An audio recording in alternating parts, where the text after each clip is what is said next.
Programa Dimensões. Apresentação Rosana Beni.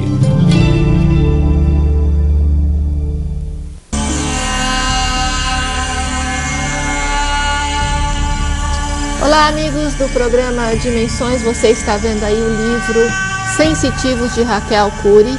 Vou até falar aqui sobre ela nesta ficha bem brilhante dela, que é a seguinte. Raquel Cury vive em Sorocaba, é escritora, roteirista, membro da Academia Brasileira de Cinema e pesquisadora na área de parapsicologia. Há 20 anos dedica-se a estudos sobre a parapsicologia e acumula mais de 30 cursos em seu currículo. Atualmente, a Raquel Cury cursa filosofia e escreve o segundo livro da série Sensitivos. Tudo bem, Raquel? Tudo bem, Rosana. Um prazer estar aqui com vocês. Obrigada.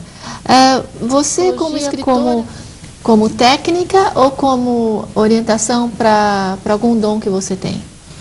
Olha, eu fui em busca dessa espiritualidade, tá? Não como profissional, mas há 20 anos, desde novinha, despertou em mim meus dons e... Enfim, eu fui querer sempre pesquisar de onde eles vinham. E participei de várias religiões, crenças, e me encontrei na parapsicologia logo aos 14 anos, encontrando respostas para fenômenos que aconteciam comigo e que eu via no dia a dia acontecendo, tá? Uma força maior. E desenvolvi esses estudos durante os 20 anos, não sendo minha profissão esta. Nunca parei de estudar, pesquisar, tenho título de terapeuta holística, mas eu nunca trabalhei neste lado, tá? Certo. Isso só aconteceu através de uma mudança grande, uma doença que eu tive, mudou minha vida, e eu parei de ser... Que doença você teve? Eu tive um forte estresse, tá? O que me causou algumas convulsões. Algumas pessoas confundem com a personagem do livro, tá? Não, lá é ficção, mas eu emprestei boa parte, sim, para a protagonista, tá? Mas eu tive algumas convulsões, eu tive um problema sério de endometriose, teria que extrair o útero e tudo mais, e não aceitei. Foi quando eu falei para a firma, para a empresa. Você tinha empresa do quê? Imobiliária. Há 15 anos eu tenho empresa imobiliária. Aonde, em São Paulo? E eu estava em Sorocaba, eu sou de Sorocaba. Isso. Eu estava no auge da minha carreira, eu ia fazer um grande condomínio quando isso aconteceu. Então, como eu acredito que nada é por acaso, tudo é sincronicidade, né? Eu acho que a doença veio para me curar e não ao contrário, tá? Foi a pausa, assim, né? Deu uma pausa na tua vida nesse momento. E foi quando eu me enclausurei e falei, poxa, eu estudo isso há 20 anos, prego para as pessoas e é a hora de eu usar para mim mesma. Eu não aceitei a cirurgia, que deveria ser de imediato, extração de útero, enfim, tratamento nenhum. E eu me enclausurei mesmo por 2 meses. Eu tenho 4 filhos, foram para as avós, entendeu? E eu falei, eu vou pôr em prática através de meditação, de técnicas, de tudo que eu aprendi nesses anos. E em 1 mês e meio, eu fui constatar, tudo voltou ao normal, o cisto, o tumor havia sumido, não tive mais convulsão e eu consegui essa cura. Que bom. Eu consegui essa cura. O que você via? Que você falou que desde pequena você via algumas coisas, você só observava, você sentia alguma coisa diferente? Sempre senti algo diferente em mim, tá? Desde aquele amiguinho imaginário que ninguém acreditava, dava valor, né? E como uma força muito grande. Eu, com 8 anos de idade, eu enfrentava a família dizendo, não, eu vou ser isso quando eu crescer. E ninguém acreditava, mas tudo que eu falava realmente acontecia, né? E eu queria saber por que isso acontecia tão rapidamente. 2 anos depois, concretizava o que eu falava. Se isso vinha, eu fazia acontecer, né? Ou eu previa isso como um futuro. Daí eu entrei nessa pesquisa. Você não sabia se era a sua forma de pensamento, se você tinha a mente forte. Exato. Porque tem muita gente que tem a mente forte, a palavra forte acaba materializando. Materializando aquilo. Isso. Ou se era o processo inverso. Eu estava tendo a premonição daquilo que iria acontecer, né?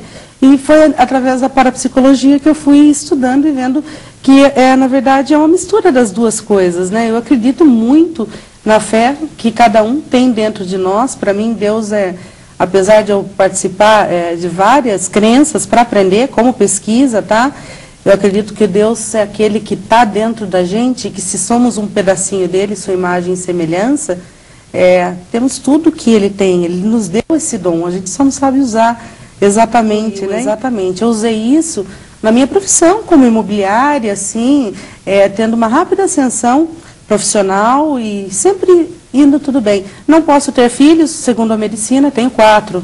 Entendi. Tá? Então, um deles que me acompanhou aí hoje, ele seria deficiente mental pelo quadro histórico, nunca andaria e tudo mais.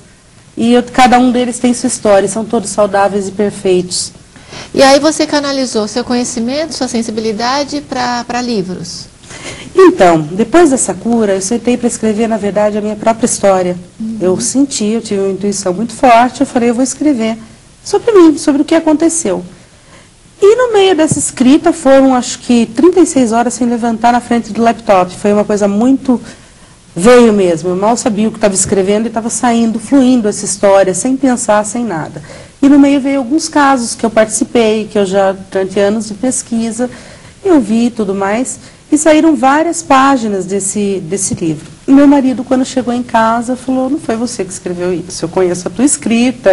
Bom, e aí fica cada um, né? Tem quem diz que eu canalizei, que eu psicografei. Na parapsicologia, a gente chama de psicografia do inconsciente.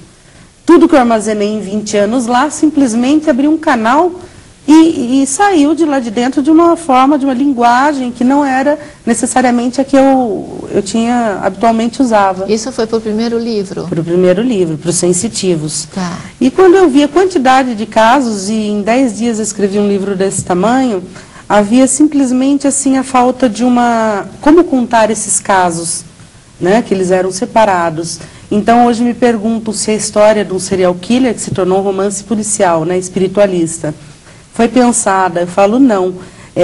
Teria que encaixar, dar uma costurada nos casos que eu já estudei, e daí eu encontrei essa forma de usar o serial killer, o policial, para encaixar esses casos. Mas quando a pessoa entra em contato com ele, o que você traz de benefício para a pessoa? O que você sente que você está ajudando as pessoas? Olha, a maioria delas tem escrito em blogs, diariamente, que se identificam, são pessoas sensitivas com a maioria dos personagens, ou se identifica com o personagem. Tem vários personagens na história com determinado personagem, mas a mãe se identificou com outro, e ele está correndo. E muitas pessoas me perguntando como trabalhar isso, e eu não trabalho na área, né, como terapeuta para estar, então eu estou só encaminhando as pessoas e dando uma ideia que nem sempre são os espíritos, né? Eu não tenho assim nenhuma doutrina fixa e jamais algo contra o espiritismo, acho maravilhoso, mas eu digo, nem sempre são os espíritos. Nem sempre é culpa dos espíritos.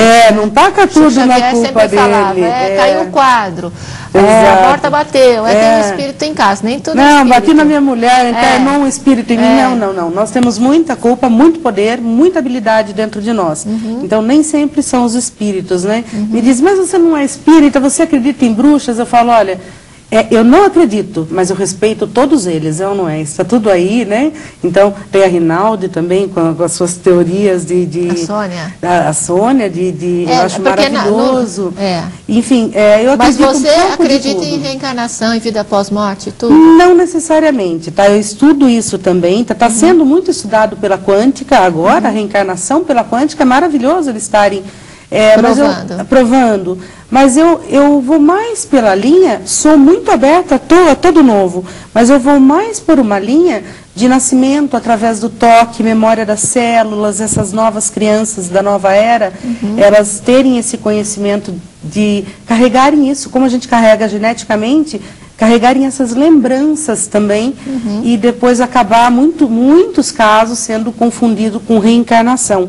Então nem sempre é olhar para aquele netinho e achar que é o marido que morreu.